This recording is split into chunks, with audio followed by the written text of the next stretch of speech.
The general gazed at me with astonishment. "If you are a person of any self-respect," I went on, "you are sure to expose yourself to abuse and will have to put up with extraordinary slights.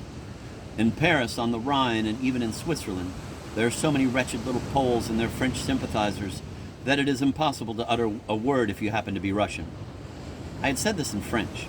The general looked at me, in two minds whether to be angry or merely surprised that I had so far gotten myself. "So somebody somewhere has been teaching you a lesson," said the Frenchman, carelessly and contemptuously. "In Paris, I quarreled first with a Pole," I answered, "and then with a French officer who backed him up. But afterwards, even some of the French came over to my side when I told them about how I felt like spitting in Monsignor's coffee." "Spitting?" asked the general in pompous perplexity, even looking round for sympathy. The Frenchman was watching me mistrustfully. "Exactly," I answered. As I had been certain for the past 2 days that I might have to go to Rome for a short time on our business, I went to the Secretariat of His Holiness's Embassy in Paris to have my passport vised. There I was met by an abbé, a shriveled-up little man of about 50, with a frosty face. He heard me out politely, though extremely coldly, and asked me to wait. I was in a hurry, but of course I sat down to wait, took out my Opinion Nationale, and began reading a dreadful attack on Russia. Meanwhile, I heard somebody going through the next room into Monsignor's. I could see my abbé bowing to him. I repeated my former request. Even more coldly than before, he again asked me to wait. A little later, a stranger, some Austrian, came in on business. He was listened to and immediately taken upstairs. Then I got very annoyed. I got up, went over to the abbé, and told him firmly that as Monsignor was seeing people, he could deal with me as well. The abbé positively recoiled in utter amazement.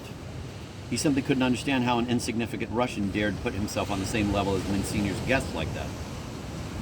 With the greatest insolence, he looked me up and down from head to foot as though delighted to be able to insult me, and shouted, "Do you really imagine Monsignor is going to leave his coffee for you?" Then I shouted as well, but louder, "In that case, let me tell you I don't give a damn for your Monsignor's coffee.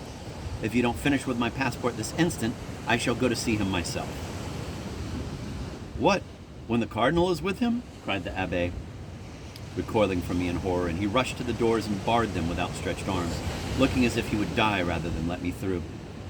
Then I retorted that I was a heretic and a barbarian, and didn't care a straw for his archbishops and cardinals and monsignors, etc., etc. In short, I didn't look like giving up. The abbé looked at me with unutterable hatred, snatched away my passport and took it upstairs. In 1 minute it had been vised. "Here it is, would you like to see it?" I took out my passport and displayed the Roman visa. "But you," the general began. "What saved you was calling yourself a barbarian and a heretic," smiled the Frenchman. "Is that the way to look on us Russians? We sit here without daring to utter a squeak, and are even perhaps ready to deny that we are Russians. At least I began to be treated with much more consideration in my hotel in Paris after I had told everybody about my fight with the abbé. The fat Polish gentleman who was my most determined enemy at the table d'hôte faded into the background. The French even suffered me to tell them that 2 years ago I saw a man who had been shot by a French chasseur in 1812 simply because he wanted to unload his gun.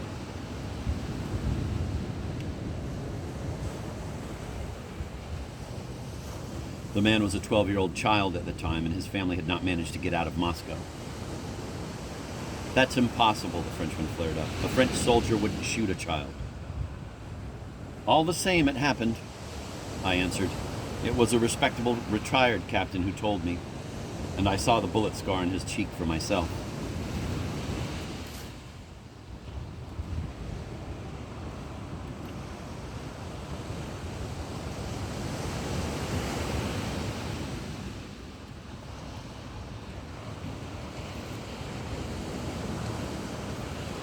The Frenchman began talking very fast and at great length.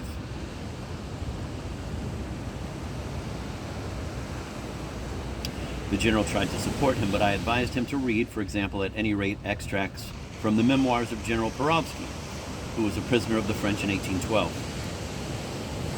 Finally, Maria Filipovna began talking in order to change the subject. The general was very displeased with me because the Frenchman and I had been almost shouting at each other, but Mr. Astley seemed delighted with my argument with the Frenchman. He rose from his place and invited me to drink a glass of wine with him. In the evening, I duly succeeded in having about a quarter of an hour's conversation with Polina Alexandrova. Our talk took place during a walk. Everybody had gone into the park on the way to the station. Polina sat down on a bench, facing a fountain, and allowed Nadinka to go and play with some children close at hand. I had already let Misha go off to the fountain, and we were alone at last.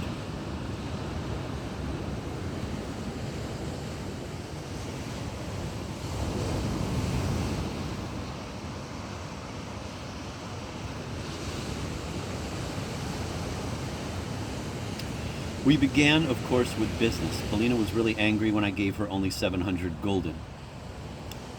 She had been certain that I would bring her back at least 2,000 gulden from Paris after pawning her diamonds. I need some money, she said, and it must be got at all costs, otherwise I shall simply be done for. I began to ask about what had happened in my absence. Nothing, except that we've had 2 items of news from St. Petersburg. First, that Grandmama was very ill, and 2 days later I think that she had died. The news came from Timothy Petrovich, added Polina, and he's a reliable man. We are waiting for a last letter confirming it. So everybody here is in a state of expectation, I asked. Of course, everybody and everything. This has been all we had to hope for in the last 6 months. Are you hoping too? I asked. Well, I'm not related to her at all, you know. I'm only the general's stepdaughter, but I know for certain that she has remembered me in her will. I should think you'll get a great deal of money, I said positively. Yes, she was fond of me, but why should you think so? Tell me, I answered with another question, is our Marquis also privy to all the family secrets? And why are you interested in all this? Asked Polina, looking at me with cold severity.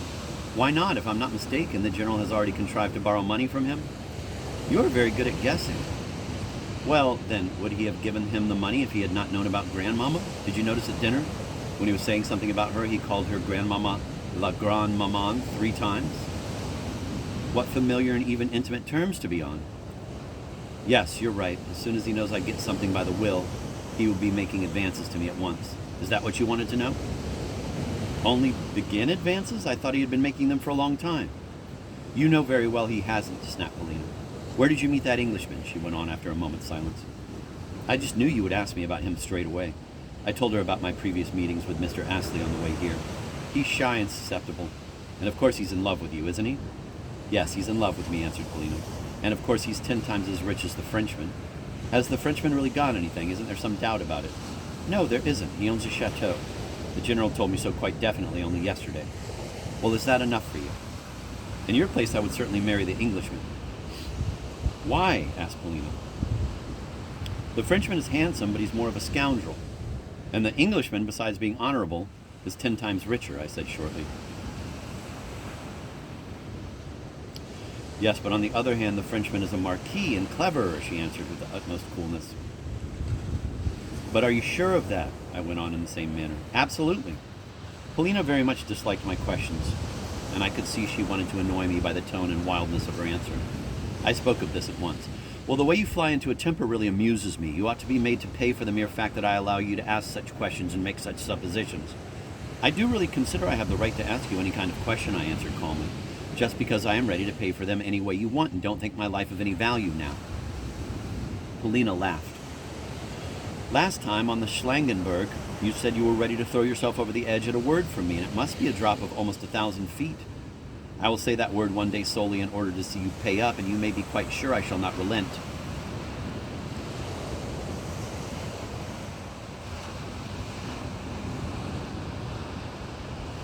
I hate you precisely because I have allowed you so much, and even more because I need you so much. But for the time being, I need you. I must cherish you. She started to get up. She had been speaking with irritation. Recently, she has always finished a conversation with me full of ill nature and irritation, and the ill nature is real. Allow me to ask you what Mademoiselle Blanche is, I asked, unwilling to let her go without having things out.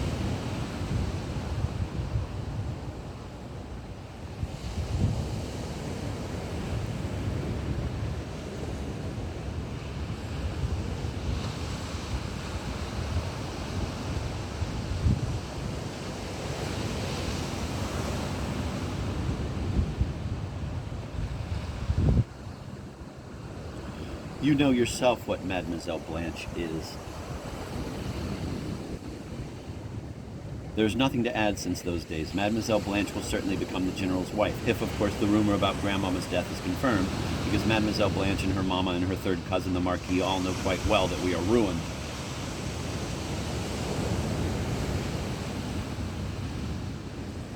And is the General utterly in love? That's not the point now. Listen and remember. Take the 700 florins, go and play roulette, and win me as much as ever you can. I must have money at all costs now.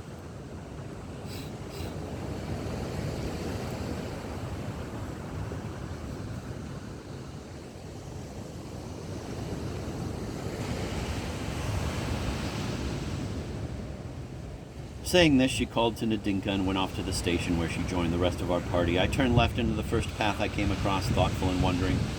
After that order to go and play roulette, I felt as though I'd been struck on the head. It was strange. I had plenty to think about, and yet I was absorbed in analyzing my feelings for Polina. Really, it had been easier for me during my 2 weeks' absence than now.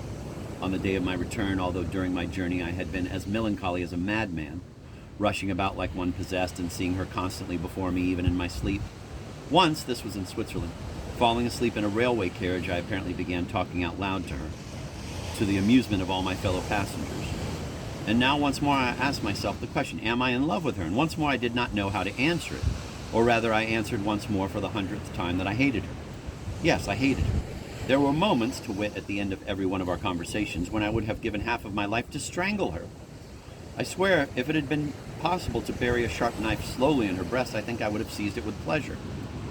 And yet I swear by all that's holy that if on the fashionable peak of the Schlangenberg she had indeed said to me, "Cast yourself down," I would have done so immediately and even enjoyed doing it. I knew that. One way or another the matter must be settled. She understands all this very well indeed. And the idea that I recognize with full certainty and clarity all her inaccessibility to me, all the impossibility of realizing my fantastic dreams, that idea, I am convinced, gives her extraordinary pleasure. Otherwise, could she, cautious and clever as she is, be on terms of such intimacy and frankness with me?